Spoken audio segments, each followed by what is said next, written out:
on Cloudmonster 3 Hyper, as if the name Cloudmonster wasn't enough. They gotta go and throw Hyper on the end there. This is my first experience with On's Monster model. Got to try on all 3 flavors at TRE last year. Regular version 3, this Hyper version, and also the very intriguing light spray model. There are key differences between the 3 monster flavors, but the Hyper version that I'm running in right now is the only variety that I have in for test. I'm gonna see if I can get a hold of one of those light spray models though. I'll talk about that a little bit when I get into sizing. I'm wearing my typical US 10 for On here. I find that it is plenty spacious. A comfort fit here, similar in feel to the Cloudsurfer Max and also the Cloud Ultra Pro on the trails. So I find sizing to be equivalent between all 3 of those higher stacked, higher cushion models. I do have a few other On shoes in the US 10, which are a little bit more lightweight style of shoes. The Cloudsurfer, both road and trail models. I also have an US 10. I find length probably about similar with all these models, just a little bit less volume in those toe boxes, especially the Cloudsurfer Road. That one does seem to have a little bit of a snugger fit, kind of a, I would say, speedier fit, probably befitting the ride of that shoe. Shape of the toe box here, I find very good in this Cloudmonster 3 Hyper. In general, I think On's toe boxes have been kind of rounding out towards the front recently. Really working better for my feet, and in terms of comfort, even at a US 10, which is a half size up I consider for my true to size, I still have secure enough fit in all these models, so I am comfortable at that US 10. I will pull over for a close-up on sizing, but let's cover a couple other key specs here. I've got these weighed in at 9.6 ounces, 272 grams. Their spec weight is 274 grams for a US 10. So same size here, and I do have 2 grams lighter, so right on target there. Now the specified stack is very interesting. On lists these at 39.5, 33.5, so 6 mil drop there. But I did manually measure a massive 45 millimeters at the heel, so that would put it at 45.39. I have discussed these types of stack discrepancies a lot in my recent videos. I do find it still a little bit curious though. You would think this shoe is built specifically as a long run super trainer, quote unquote. You'd think they'd want to lean into that massive high stack. 45 millimeter sounds, I don't know, more kind of 45 millimeters. It's definitely has a better ring to it than say 39.5. Anyway, maybe they just have to keep things in line across the board. That's fine. It's got a dual layer midsole setup here. Helion HF upper layer closer to the foot, and definitely, as you can see, quite a healthy amount of it. Helion HF is a P-Bax based super foam. That thinner yellow layer closer to the road surface, that is regular Helion foam, which is an EVA olefin blend. And of course, you have the Cloudtec pods. Single layer in this variety here. Later I'm going to talk about the other models, mainly the regular version 3 Cloudmonster. This one you've got single layer straight across, and a few of them go all the way through from one side to the other, and there's a couple of them that are closed up in the middle, so not full pod compression with all of these voids there underfoot. So with those 3 layers there, HF up top, thicker layer there, softer, more energetic foam right under the foot. Then you got the Cloudtec pods. Then you've got the firmer regular Helion. It doesn't all add up to a super soft, or I would say super bouncy ride. You might look at, say, Hyper naming, look at that thick slab of HF foam and think you're gonna get something very soft and very bouncy, but I just don't really find that the case. there's a level of smoothness to the compression, a level of depth certainly that you can feel at, say, 45-39 as I've measured, but I don't really feel any wobble at all. You would think at 45 millimeters, it's not an overly wide platform either on the ground. It just feels pretty solid. I don't feel like I'm wobbling from any of those midsole elements on each ground strike. There's, I think, a firmer than expected feel. I'm going based off of my feelings, primarily running in that Cloud Ultra Pro, which has Helion HF and another Helion layer. Similar here, different Cloudtec pod setup though, but that shoe just feels very soft on foot. It's a softness that I really don't feel here, but you still have that HF thick layer right beneath the foot, so I don't have the sensation of firmness anywhere under my foot. It's kind of like that HF is really cradling around the foot there, but at the same time I would think I would have a little bit more squish in the shoe. So based on the On models that I know and I'm most familiar with, it's definitely somewhere in between the Cloud Ultra Pro and the Cloud Surfer Max. The Max has kind of a, I would say, firmer feeling ride than this. It's hard to place it as a kind of feeling in totality of the midsole. Firmness is kind of similar between these two shoes, but there's just more comfort here with that HF directly beneath the foot here. I'd call it kind of a moderately firm or soft, however you want to look at it. If you're thinking of, say, the harshness of the ground getting through to your foot, or the softness of the HF foam giving you comfort underfoot. So yeah, moderate, I think, is probably the best way to describe it. Start off with sizing here. US 10, I've got a full thumbs width here at my US 10, so plenty spacious here. I could definitely go with a US 9.5 here. Those of you that are primarily road runners out there, you probably like to have your sizing a little bit tighter than I do on the trails. This is perfect. It's kind of exactly what I have in the Cloud Ultra Pro in a 10. Great for long distance running. This is billed as a long run super trainer, so perhaps you may want to have that full thumbs width here.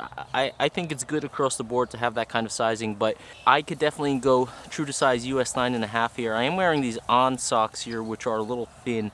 In my run yesterday, I was wearing these CEP socks because they had a little bit of extra volume in the little extra cushion in the front of the toe box and in the heel, but I have no issue either with these thin socks here. So at a true to size US 9.5, I would definitely be comfortable.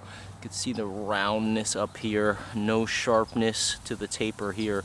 That's another reason I could definitely see myself going true to size. So if you like your shoes tighter, you can stick with true to size for sure, but no problem with foot security. You can see I do not have to do any lace locking, even with a full thumbs width, even with thin socks here. So comfort is good. Yesterday, in my first run, I ran 11 miles in this shoe yesterday. I'm out for another 10 today. I was feeling a little bit of tightness under the balls of my foot, and it is primarily due to the lacing, I think. These laces are kind of thin, and there's not much tension on the eyelets. You can see how they kind of loosen all the way up. When you pull it on the top here, it kind of squeezes the whole shoe down, and that was giving me a little bit too much squeeze here, pushing the ball of my foot into the bottom of the shoe more than I would have liked. So got a little clip here where I did a little lacing trick that I've shown in previous episodes. If you're interested, check those out. Essentially, I over wrap this eyelet here, or you could do this in other areas of the shoe, and I'm able to keep this pretty loose. Again, I'm running on the road here. I might like to have this a little bit tighter, certainly for trail running, technical terrain obviously, but on the roads I was getting that pressure under the ball of the foot, so I wanted to loosen this area up. But again, I do have a full thumbs width, good spacious sizing here.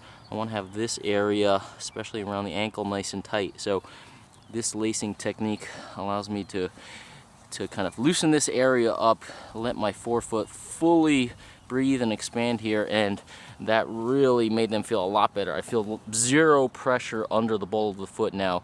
And again, I think it's due to the lacing. They're just, On sometimes has these very thin laces, especially with their road models. And again, I couldn't tension separately different areas of the shoe, different lace rows. So when I would pull the top row here, it would essentially like squeeze the whole shoe together, and I didn't want this part squeezed. So this is what I got going on here. Looking at the midsole here, yeah, I've got a full 45. That includes the outsole here.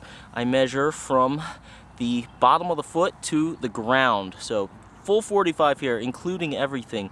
This is the HF foam, super soft here.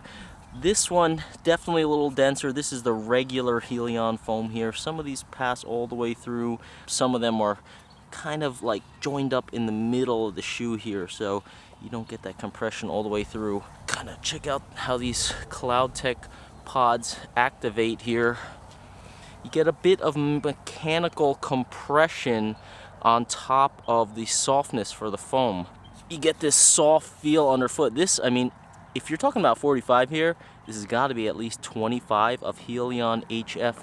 And one thing that I really like about the shoe, especially as someone that's a midfoot striker, I really like to have plenty of cushion up front in the forefoot here. The toe sweep is big, but it starts kind of late in the sense of closer to the toe here.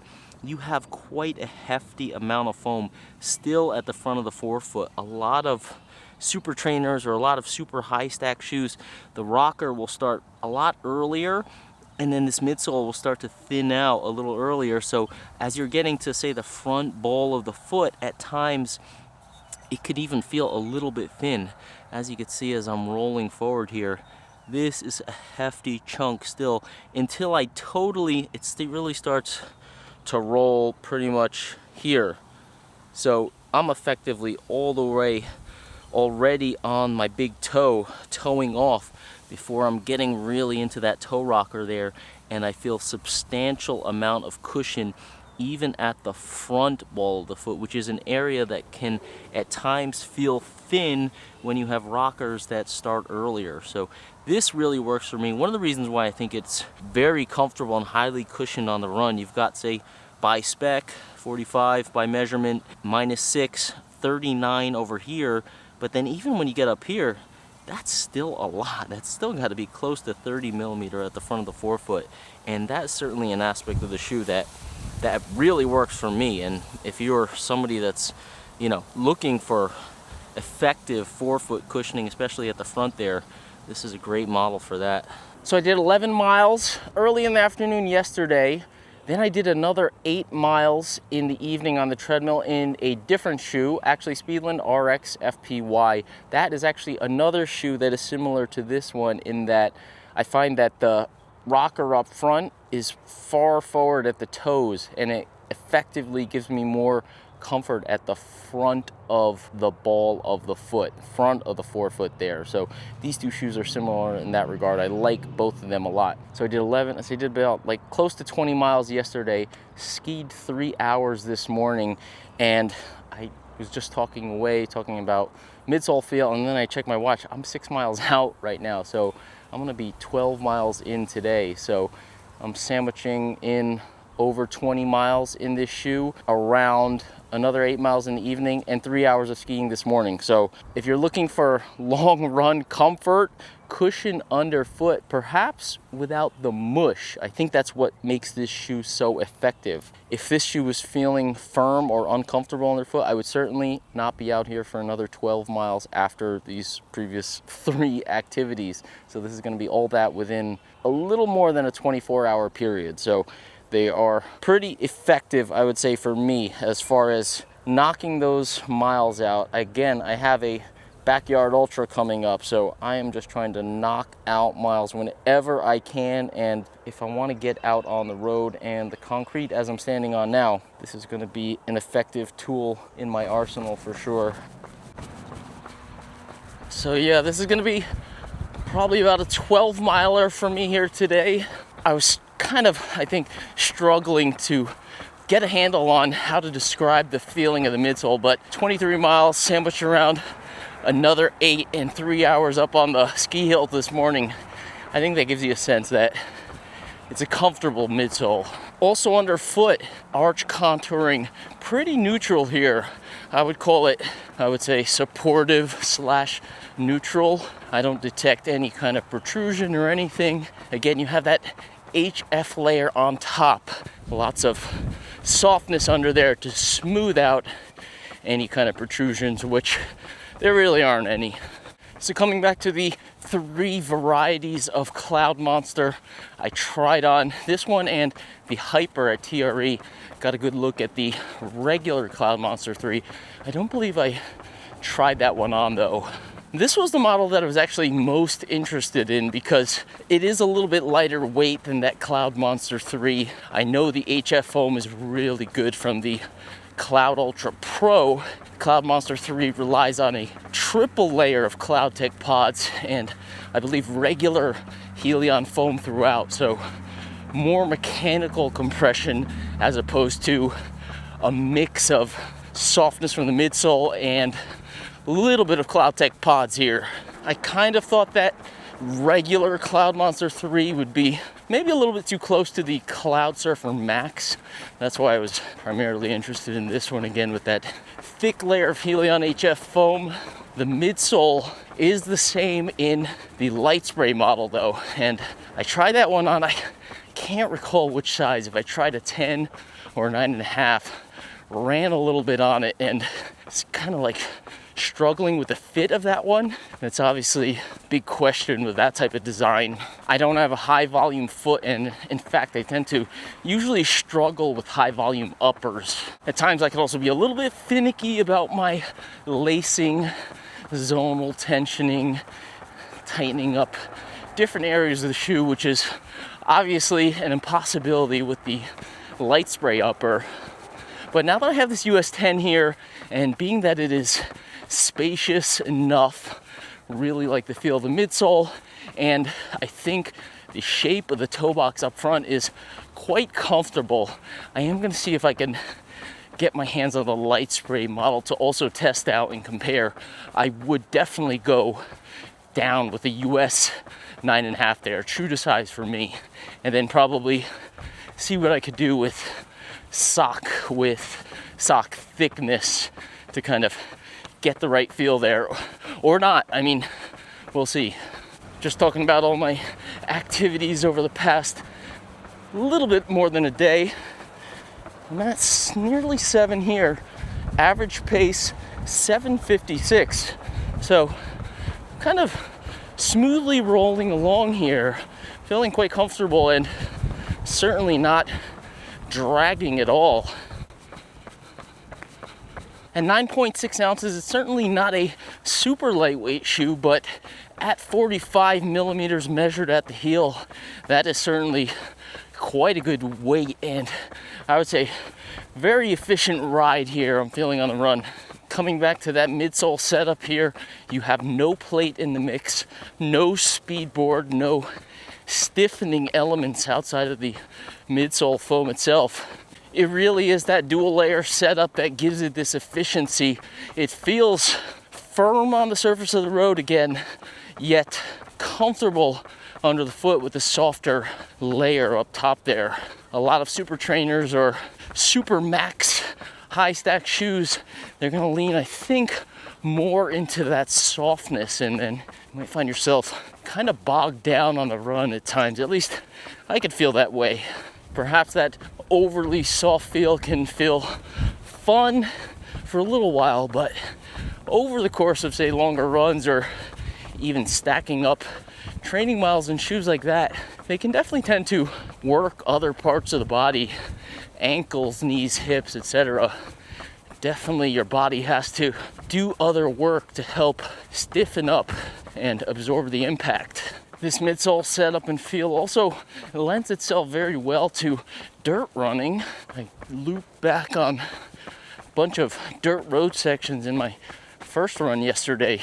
Certainly on dirt, it feels very smooth. You don't have any lugs, of course, here. It's not a gravel shoe or anything like that. But for those that can typically run a road shoe on dirt and soft surfaces, this is certainly an effective option.